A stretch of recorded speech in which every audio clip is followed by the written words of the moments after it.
მოგესალმებით, მეგობრებო, თქვენი მყოფებით არხზე Bit Dealer-ი და მე გახლავართ გიორგი. პირველ რიგში, მეგობრებო, მინდა აღვნიშნო, რომ წინა ვიდეოში ძალიან კარგი ფიდბექი მივიღეთ თქვენგან, ძალიან დიდ ინტერესს ვხედავ ჩვენი YouTube საზოგადოების მხრიდან, რაც ძალიან მომწონს და ეს არის ჩემთვის სტიმული, რომ ვიმუშაო ახალ ვიდეოებზე. ასევე მინდა გითხრათ, რომ თქვენს მიერ მოთხოვნილ თემატიკაზე აუცილებლად გამოვა ვიდეოები. უბრალოდ ეს პროცესი ცოტა დროს საჭიროებს, თუმცა რა თქმა უნდა, როგორც კი მოვახერხებ, აუცილებლად გადავიღებ margin trading-ზე, ასევე future-ზე.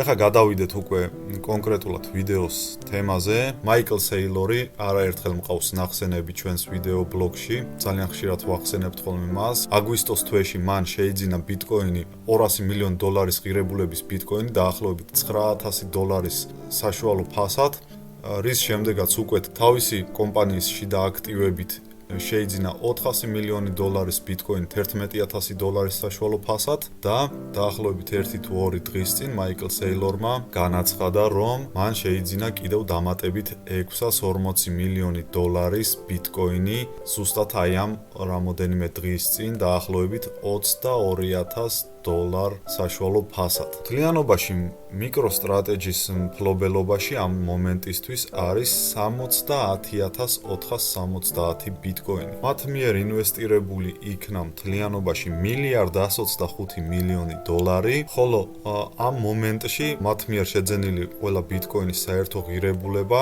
$1,653 მილიონ შეადგენს. ანუ მათ უკვე აქვთ დაახლოებით $520 მილიონი სუფთა მოგება ამ მომენტისათვის. რა ვიცი რა გითხრათ. დასკვნები შეგიძლიათ გამოიტანოთ თქვენ, მაგრამ მე გეუბნებით იმას, რომ ერთ-ერთი უდიდესი კომპანიის გენერალური დირექტორი თავისი პირადი და კომპანიის ფულით ყიდულობს ბიტკოინს იმ მომენტშიც კი, როდესაც ბიტკოინის ფასი $22,000 შეადგენს.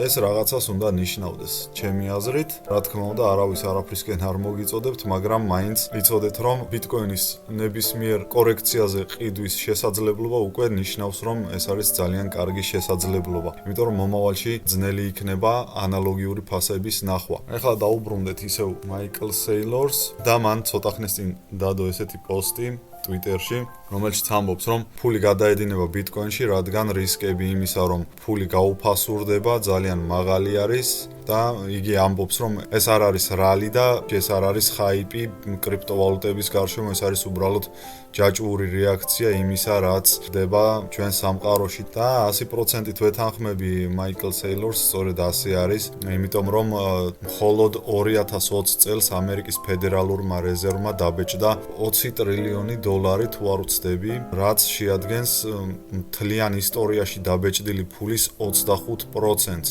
ეს არის კოლოსალური თანხები. მას შემდეგ რაც მოიხსნება მსოფლიოში ყველა სახის შეზღუდვები და კორონავირუსი მთლიანად იქნება დამარცხებული, რაც უკვე პრინციპში ძალიან მალე იქნება, იმიტომ რომ ინგლისმაც და გერმანიამაც უკვე ძალიან კარგი ვაქცინები შექმნეს.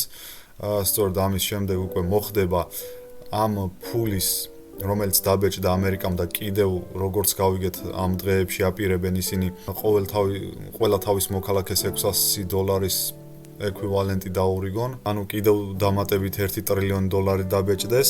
მოკლედ ეს ფული როდესაც მიმოქცევაში შევა, იმიტომ რომ ჯერჯერობით ეს ფული მხოლოდ როგორც ხედავთ საფონდო ბირჟებზე მიდის და ხალხი ცდილობს რამენაირად თავი დაიცვას, ისინი ყიდულობენ ოქროს, ბიტკოინს, კრიპტოვალუტას, საფონდო ბირჟების ინდექსებს, აქციებს და ასე შემდეგ. ისინი არ მოიხმარენ ამ ფულს, თუმცა რაღაც ეტაპზე მაინც მოუწევთ ამ ფულის დახარჯვა, იმიტომ რომ ადრე თუ გვიან ვიღაცას საჭმელი დაჭირდება, ვიღაცას გადასახადები ექნება, მოუწევთ მათ გაყიდონ თავიანთი აქციები, ფასიანი ქაღალდები და ასე შემდეგ, რაც გამოიწვევს ერთის მხრივ ამ უკანასკნელის ვარდნას, მეორეს მხრივ კიდე, რა თქმა უნდა, დოლარის ინფლაციის გაზრდას, იმიტომ რომ დამატებით ძალიან დიდი რაოდენობის ფული შევა მიმოქცევაში, ხოლო რა თქმა უნდა, როდესაც ფული უფრო მეტია ვიდრე არსებული პროდუქტი ან მომსახურეობა, მაშინ იზრდება თავისთავად ამ პროდუქტის ან მომსახურებების ფასი.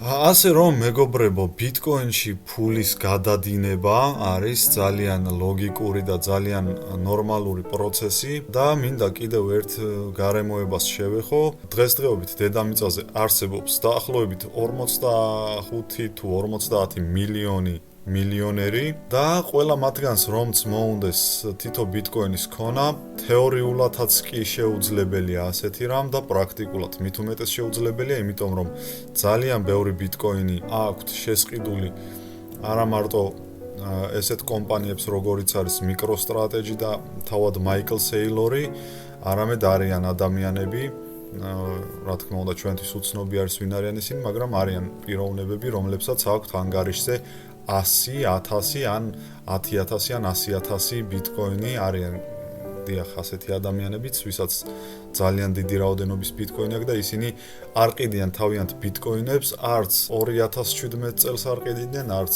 18-ში, არც 19-ში, ანუ არც ერთ ფასად არ ყიდიან ისინი, არამედ უბრალოდ აგროვებენ მათ და საბოლოო ჯამში ჩვენ ვღებულობთ ისეთ სიტუაციას, რომ ყველა მილიონერს რომ მოუნდეს ბიტკოინის ყიდვა, პრინციპში ამის თეორიული საშუალებაც კი არ არსებობს, მით უმეტეს პრაქტიკულად ამის განხორციელება მით უმეტეს არის შეუძლებელი. ესეც კიდევ ერთი ფაქტორი იმისა, რომ როდესაც მილიონერების გარკვეული ნაწილი მიხვდება, რომ უკვე დრო არის იყიდონ ბიტკოინი, პრინციპში ბევრი მათგანი რა თქმა უნდა ვეღარ მოახერხებს მის ყიდვას, იმიტომ რომ ფასი უკვე იმდენად დიდი იქნება, რომ შესაძლოა მთელი თავიანთი კაპიტალი არ ეყოთ ბიტკოინის საყიდლად. ამიტომაც მეგობრებო, მე ყოველთვის გირჩევთ, რომ იქონიოთ ბიტკოინის სულ მცირე რაოდენობა მაინც, სულ მცირე.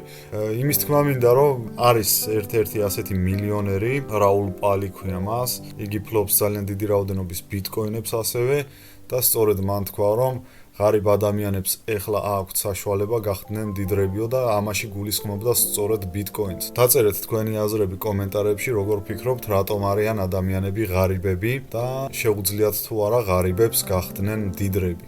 და ვხედავთ უკვე ინტერესს ილონ მასკის მხრიდანაც, მან თავის ტვიტერში რამდენიმე პოსტი დადო, რომელიც არის ბიტკოინთან დაკავშირებული, ერთ-ერთი პოსტი ასეთი მემიც არის, რომელიც მიუთითებს, რომ ბიტკოინი ცდილობს იგი შეაცდინოს და სავარაუდოდ ახლო მომავალში ალბათ ბიტკოინი შეაცდენს ილონ მასკს და საბოლოო ჯამში უკვე ვიხილავთ ნელ-ნელა მილიონერების მხრიდან ფულის გადადინებას ბიტკოინში.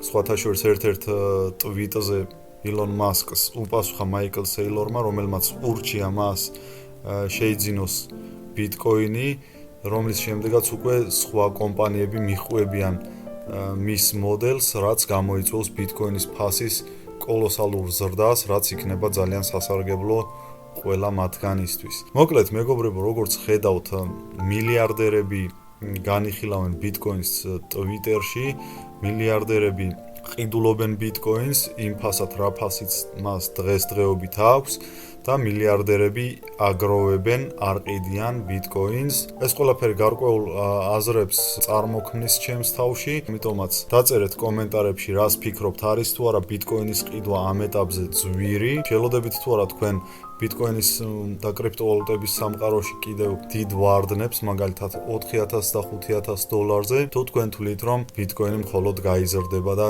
კორექცია არასდროს არ იქნება. რა ფასად იყიდიდით მაგალითად ბიტკოინს, რა ფასი არის თქვენთვის ყველაზე რეალისტური იმ შემთხვევაში, თუ მოხდება რაიმე საკმაოდ მნიშვნელოვანი კორექცია. მოკლედ, მეგობრებო, ესეთი შესანიშნავი ამბები გვაქვს კრიპტოვალუტის კუთხით. იმედი მაქვს, რომ ვიდეო იყო თქვენთვის ინფორმატიული და სასარგებლო, თუ კი ასეა შეგიძლიათ მოიწონოთ იგი. მე კი რა თქმა უნდა დაგემშვიდობებით და მომავალ შეხვედრამდე.